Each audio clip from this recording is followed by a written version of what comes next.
mon honnête opinion sur The Acolyte. De fond en comble, 2 premiers épisodes, un review, expectation, ce que j'entends, le buzz sur les réseaux sociaux, le lore, le background, l'origine de tout ça. Je vais en parler. J'ai essayé de faire le tour et pas faire ça trop long. Premièrement, mes attentes de Star Wars ont baissé avec le temps.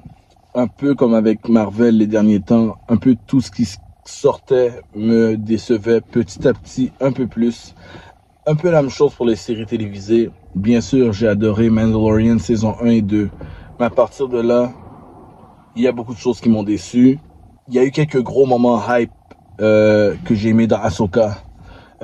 Mais je trouvais pas que le landing à la fin, la finale, était aussi bonne. Mais c'est une série qui m'avait accroché.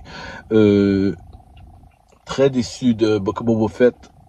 Laissé sur ma faim pour Mandalorian 3, même si j'ai quand même été entertain. Et s'il m'en manque un en ce moment, c'est Obi-Wan. Obi-Wan, c'est un on and off. J'adore le début et j'aime beaucoup la fin. J'aime vraiment pas le milieu. Disons que épisode 1, 2, yes. 5, 6, yes. 3, 4, Fait que maintenant, The Acolyte, qu'est-ce que j'en pense? On commence avec le négatif? D'accord. Ça aurait dû être un film. C'est trop un univers cinématique. On découvre le High Republic pour la première fois en live action. Il existe dans les novels, il existe dans les comics.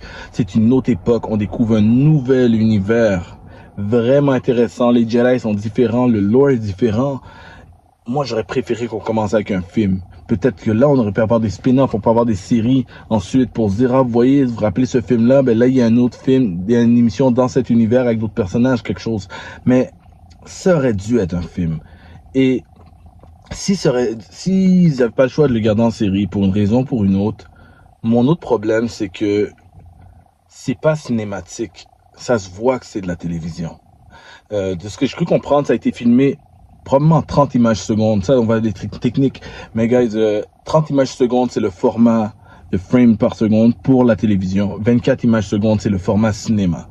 Et il y a beaucoup d'émissions, de séries qui sont filmées au format cinéma maintenant. Donc vous avez vu des séries que c'est très épique, c'est très cinématique. Même Obi-Wan, quand ça commençait, on avait l'impression d'être dans un film. Certaines émissions de Mando sont pareilles. Ça, j'ai l'impression que c'est une émission. Je verrai pas cette émission en film, même si je sais que ça l'a passé, ils l'ont passé au cinéma. C'est pas un truc de white frame, règles de tiers, tout ça. Là, je suis très technique, mais il y a quelque chose que is very formulaic télévision.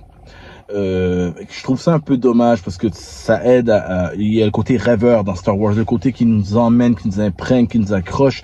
C'est par les histoires, c'est par l'imaginaire, c'est par la fantaisie, mais c'est aussi par le epic visuals, tu sais, comme. Et je trouve que ça perd de cette ampleur-là. On la perd un peu dans Acolyte, parce que même Ahsoka, j'ai trouvé ça très cinématique. Alors, c'est pas comme si on peut pas le faire à la télévision. C'est qu'un film ou une série plus cinématique, j'aurais préféré de loin. C'est le début, il y a juste 2 épisodes, il y a des choses à découvrir, autant sur le High Republic, la mentalité est différente, les Jedi pensent différemment, ils sont peut-être même à la limite un peu hautains, c'est les seuls, ils pensent pas qu'il y a d'autres dangers, ils pensent pas que il y a juste autre chose. Puis ça, c'est sûr, l'émission on va pas tout nous montrer ça, mais c'est une autre époque. Alors déjà, je vois des critiques en ligne qui parlent les Jedi étaient pas comme ci, étaient pas comme ça. Guys, c'est pas les Jedi de Return of the Jedi, c'est pas les Jedi de Phantom Menace, c'est une autre époque. Alors il y a des pensées qui sont différentes. Il y a aussi des choses qui sont, on voit pourquoi les Jedi vont finir par penser comme ça, rendu à l'époque de épisode 1, 2, 3. Ça vient de l'époque du High Republic. Je dis ça parce que j'ai lu des histoires du High Republic en livre et en comic. Alors, je trouve que c'est une époque vraiment intéressante. Pas autant que le Old Republic, mais le High Republic est vraiment cool quand même, pour ses propres raisons.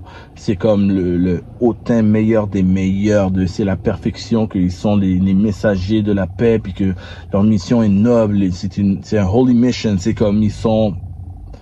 Personne n'est mieux que eux, là. C'est comme si c'est un peu snob sur les bords. mais il y a des personnages très intéressants. Puis aussi, les zones sont plus grises. La manière qu'ils deal avec le dark side est différente. Quelqu'un qui tombe dans le dark side n'est pas nécessairement un traître. Ils vont essayer de le ramener. C'est pas nécessairement comme... ils le voient plus comme une drogue. Quelqu'un qui a fort du mauvais côté, qui est capable de ramener. Il y a des gens qui deal entre les deux. C'est beaucoup plus complexe, la High Republic. Puis c'est pour ça que je parle que ça peut être un film, puis après devenir des séries de films, parce qu'il y a beaucoup à développer dans cette époque-là. C'est parce qu'on saute des autres époques qu'on a vu en film, il y a d'autres choses à voir. Là, je m'emballe, je vais plus loin que High Republic lui-même, que l'émission The Acolyte.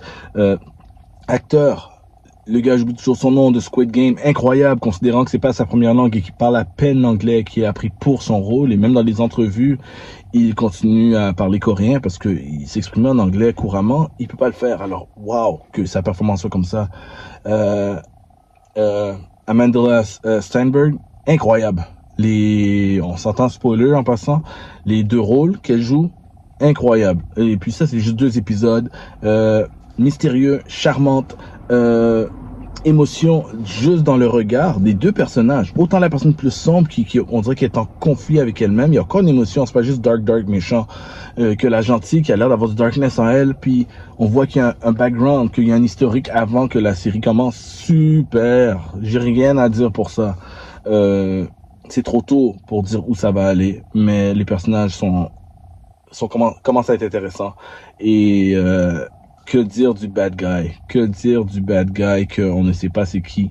Le master, le derrière on imagine est un Sith, mais techniquement on le sait pas. On va dire c'est un Sith, un bad guy qui utilise le dark side avec un lightsaber rouge. Ça veut pas nécessairement dire Sith. Sinon, yeah man, good job pour un début, mais j'aurais vraiment aimé que ce soit cinématique. À quoi je m'attends? Je m'attends à avoir des connexions avec la série originale, juste dans le sens, pas des grosses connexions. Je m'attends juste à une connexion dans le sens de expliquer pourquoi ce secret est resté un secret. Parce que dans l'épisode 1, ils avaient aucune idée qu'il y avait encore des Dark Side Users qui existaient il y a une centaine d'années. Alors, ils ont dit que Yoda serait pas là, mais il existait. Il est dans le High Council. Donc lui ou d'autres Jedi de l'époque, ça peut être Yaddle, ça peut être plusieurs autres. Il y en a plusieurs autres qui étaient vivants à cette époque-là. J'aimerais vraiment, je sais pas s'ils vont oser pour une série parce que c'est trop gros. J'aimerais vraiment qu'il y ait des liens avec Darth Plagueis. Ok, il y a 100 ans. Ceux qui le savent pas, je vais le redire souvent. Vous connaissez l'empereur Palpatine. L'empereur, c'est Darth Sidious. Son maître à lui, c'est Darth Plagueis. Darth Plagueis, à cette époque-là, aurait été jeune. Il aurait été un Padawan pour un Sith. Il aurait été le learner, probablement, d'un gros Sith. Le bad guy qu'on voit, je pense pas que c'est Darth Plagueis, de toute façon. Je crois que si ça fit avec cette époque-là, puis qu'ils suivent le canon, ce serait Darth Tenebrous. Darth Tenebrous, c'est le maître de Darth Plagueis. Darth Plagueis va éventuellement tuer son maître, et ensuite Darth Plagueis va chercher un prochain apprenti et va finir par rencontrer Sheev Palpatine. Donc, oubliez l'empereur, oubliez Sheev Palpatine, il est trop jeune à cette époque-là, il est peut-être même pas né. On est plus à l'époque de Tenebrous, qui a soit déjà Plagueis de son bord, ou qui cherche un apprenti qui éventuellement va rencontrer Plagueis. J'adorerais que ce soit Tenebrous. J'adorerais ça.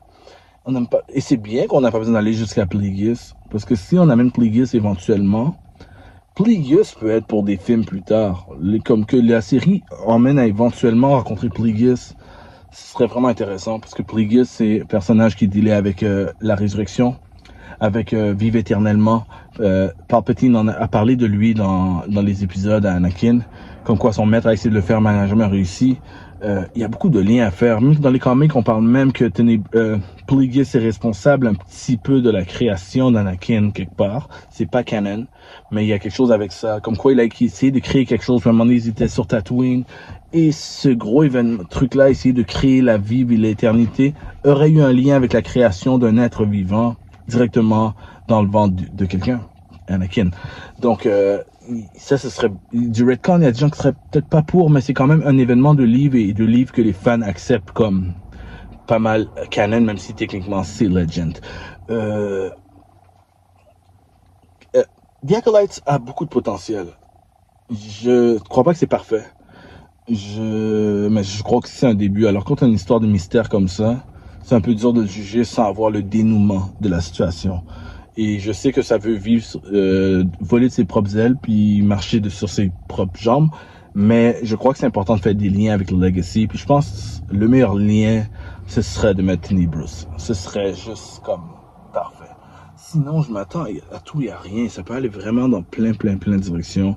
J'ai hâte de voir les Force users, qu'est-ce qu'ils font. Parce que la Force est utilisée de d'autres façons dans la High Republic.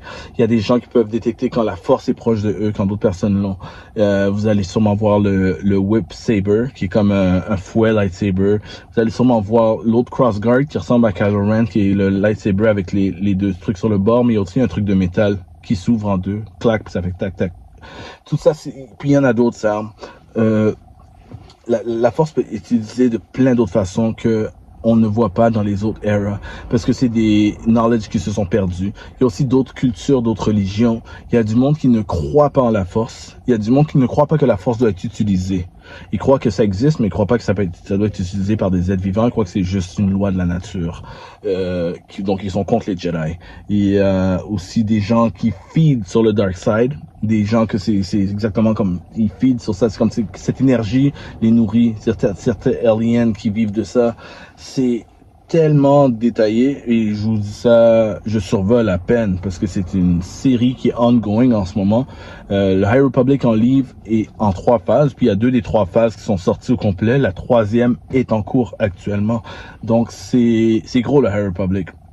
La seule affaire que j'ai comme espoir, c'est que peut-être que si ça finit par être un succès, ce qui est dur à dire parce que le fanbase de Star Wars est très partagé, si ça finit par être un succès, on pourrait avoir un buzz pour avoir un film de Old Republic, ce qui serait encore meilleur que High Republic. Et ça, si ça arrive à ça comme résultat, ben, je serais content, puis je pardonnerais que Acolyte et tout ce qui est High Republic est resté en série seulement, si ça aurait aidé et permis au Old Republic d'être en film. Donc, croisons les doigts pour que le Old Republic soit en film, puis que cette série puisse amener à ça. So, laissez-moi savoir qu'est-ce que vous pensez de tout ce que je viens de dire, et est-ce que vous avez apprécié ou pas, puis est-ce que vous avez hâte à la suite. So, let me know, puis follow, like, partagez, Redcon Movie Club.